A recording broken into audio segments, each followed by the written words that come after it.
take the measures so that attacker will not gain access to the database.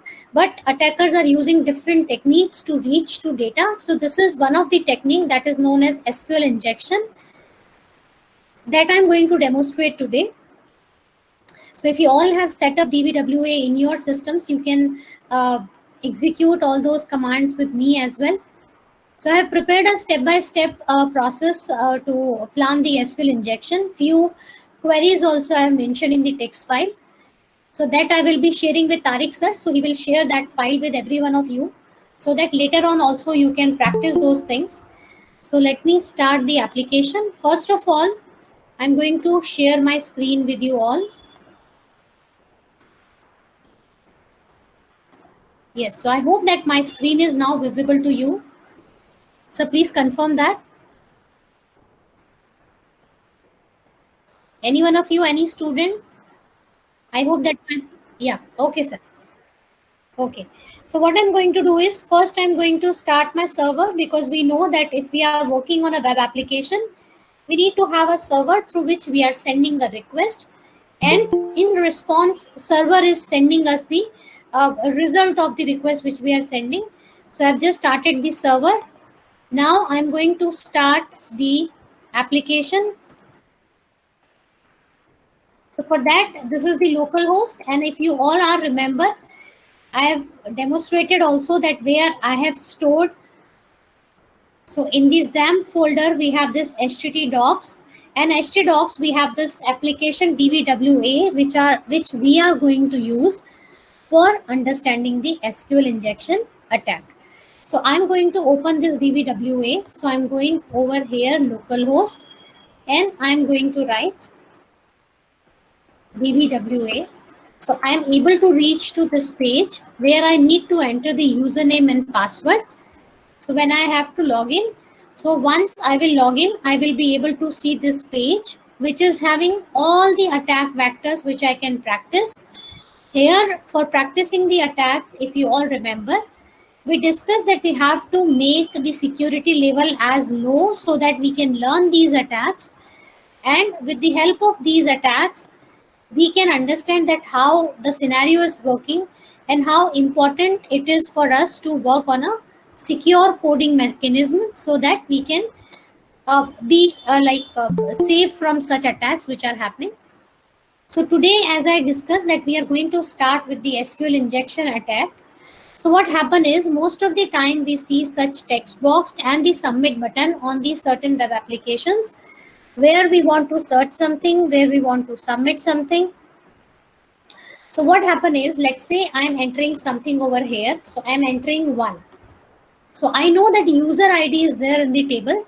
I will open the tables also quickly for you all.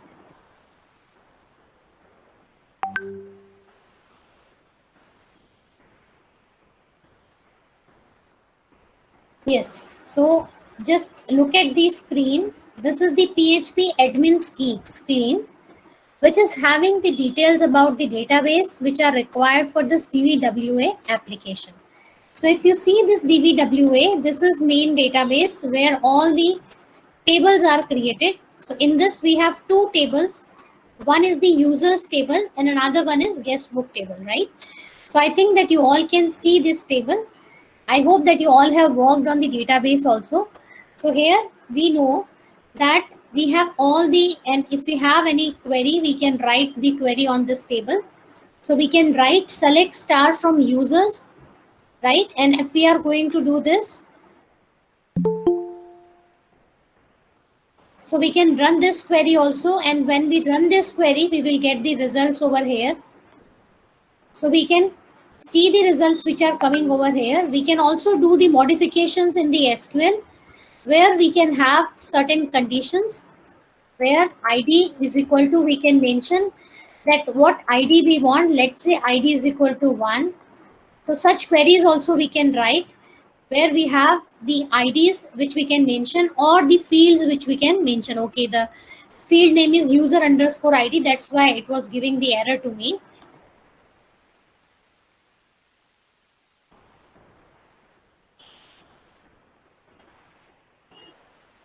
You can see that the only one row is coming. which is user ID equal to 1. Now we are able to do all these queries because we have the admin panel access to us. Now if any attacker is not having the admin panel access but wants to check the available data, right? So what attacker will do, will take the benefit of SQL injection. So let's say if I'm entering 1 because I know the user ID is 1. So when I'm submitting it, you will see that what is the result? ID 1, first name is admin and surname is also admin. So in this case, I can understand that, okay, if I'm entering a correct ID, I am going to get the results in terms of first name and surname. So I can little bit guess that what should be the query. So query should be something like this. So I will open.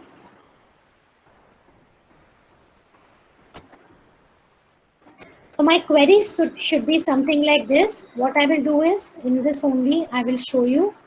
So here I have this query. So I'm going to edit this.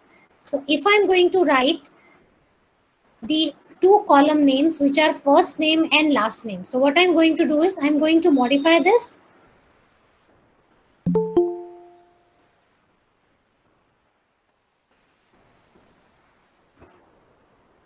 So I'm going to say that select first name and last name from users where user ID is equal to 1. So I just want to see the first name and last name.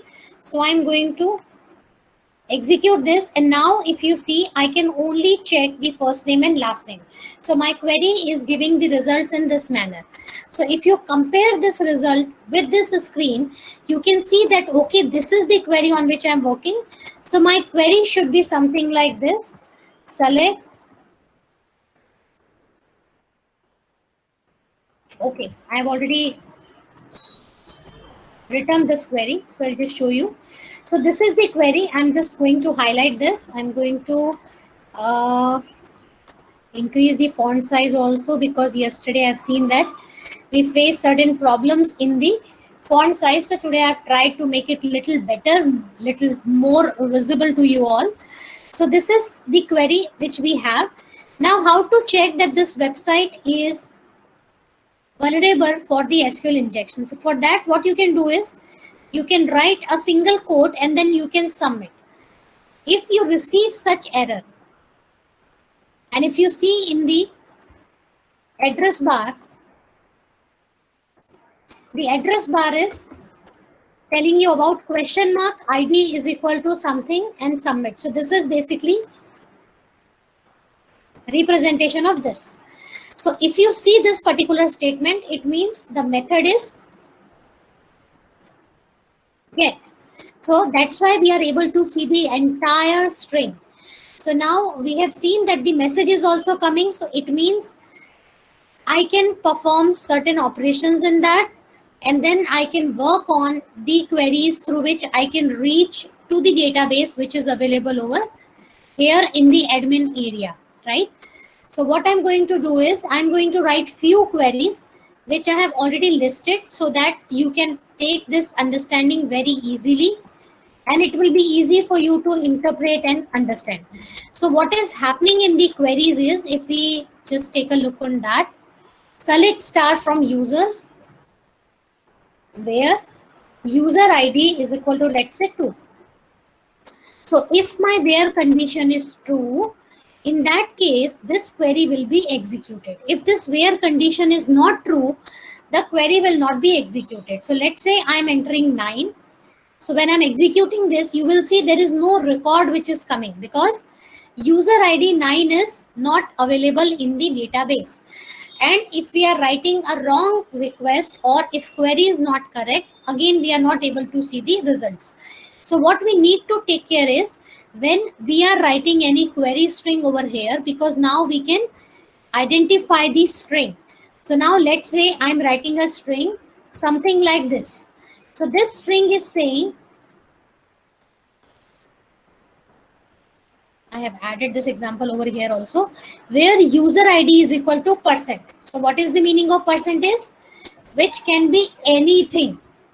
So what we are doing is % in SQL, we can say that can be any string of any length So we are saying that where user ID is equal to %, it means any length of this string is allowed and any number is allowed. So because this is coming or 1 equal to 1, right? So what is happening is when we are going to execute this particular thing will not be false, and then we are able to get the result because this is not there, but this condition will be true because we are giving or over here. So this is, or if we know 0 or 1 will give you 1. So this will give a true result, and if this is a true, this will be executed. So what we are going to do is, this is going to be true, and that's why the query will be executed. So in the where clause, true will come, and then select first name and last name from users will be displayed. So what you will see on the screen is very, very surprising. You see all the username and passwords are coming. Try to understand this query. What this query is saying, select first name, last name from users, where user ID is equal to this %, right? So this percentage means nothing.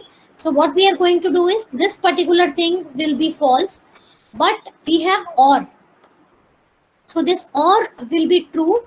And because this or is true, what we are going to do is, our select star from users will be executed, and that's why we are able to see all the username and passwords which are available in our users table. See, admin, Gordon Brown, Hackney, Pablo, Bob Smith. So we are able to see all the username and passwords on my screen with a very, very single query, that is this.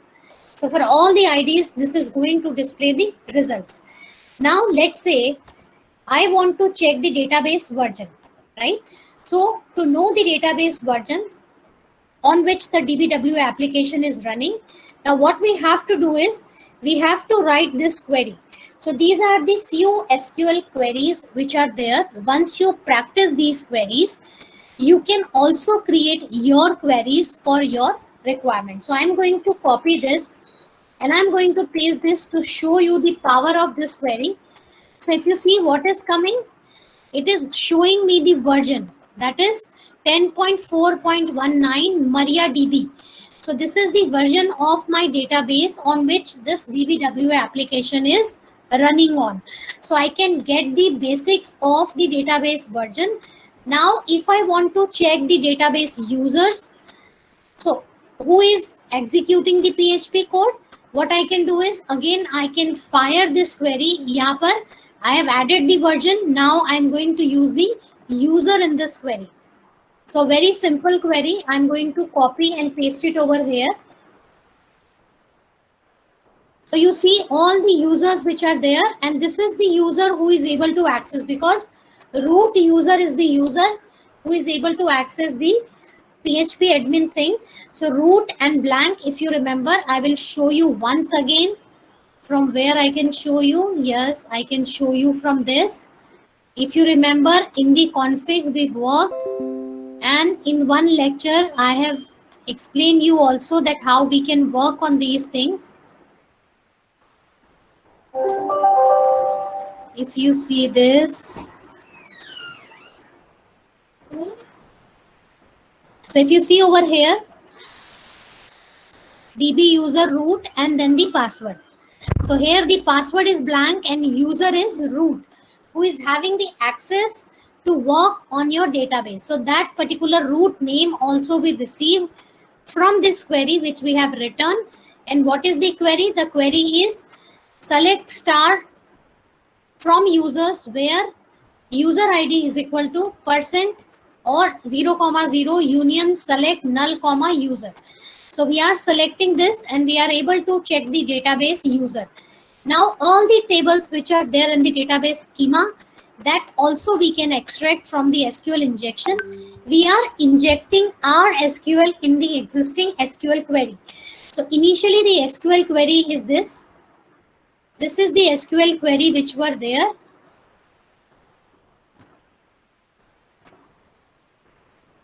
And at this place, we are injecting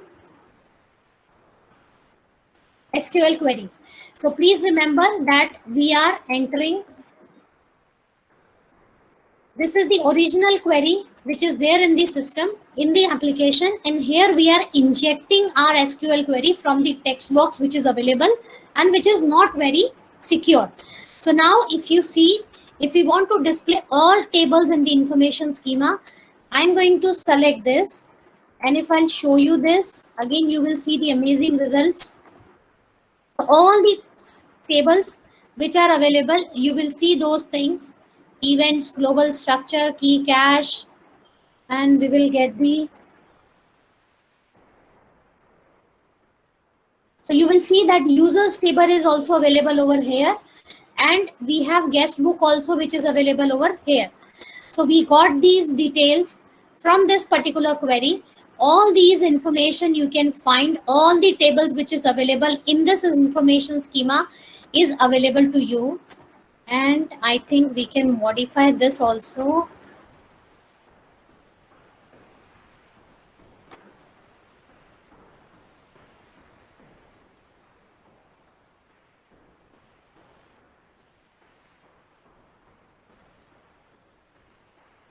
Okay.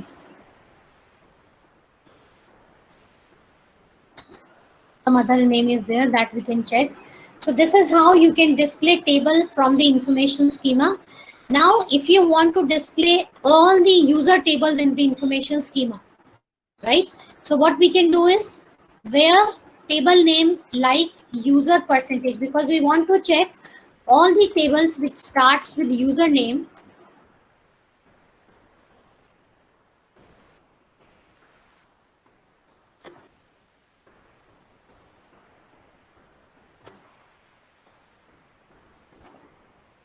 Here the name is DVWA only, na? Why it is not taking it?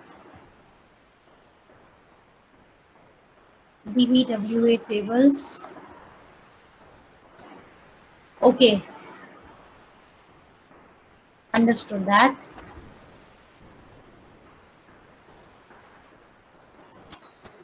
Now it will not give me error because I have added the information schema.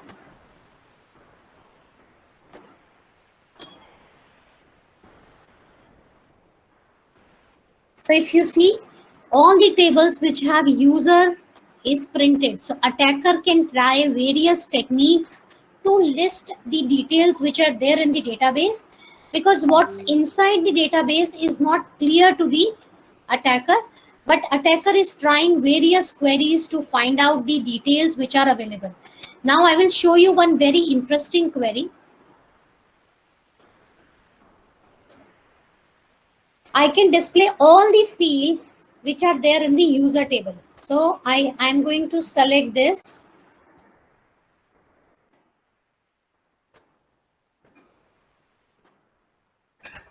If you see, all the fields will come over here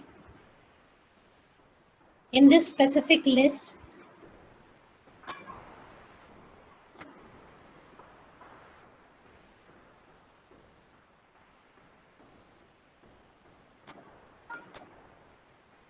I will show you this, which will give you the, I think I have not added that. Constants, okay.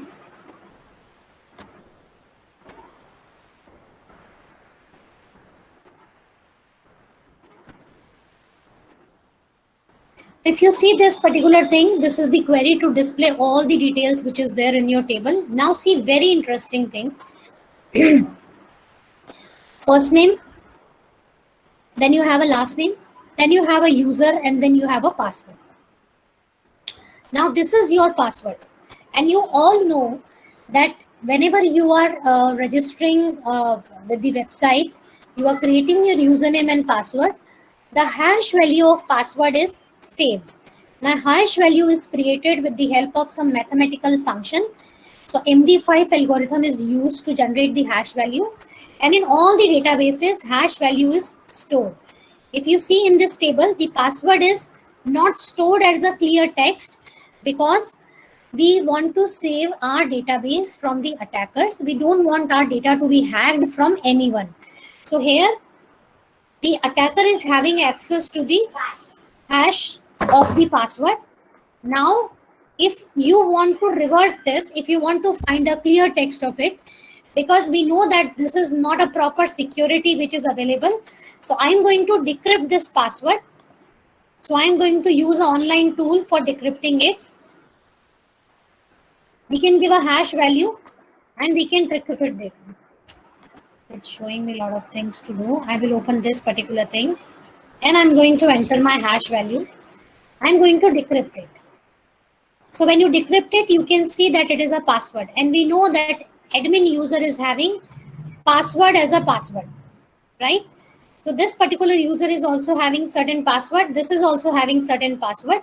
So from this, attacker can easily find the password for the admin, and attacker is able to get entry into the panel, right?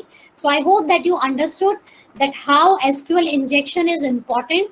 You can view all those things from this. So this particular file I will share with Tariq sir, and he will share with all the participants so that you can also practice this attack from your system to learn more about these things.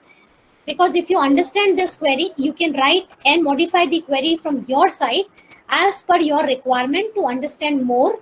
In this case, we can do a lot of other queries also to find out the details of the other tables. We can find out the number of columns.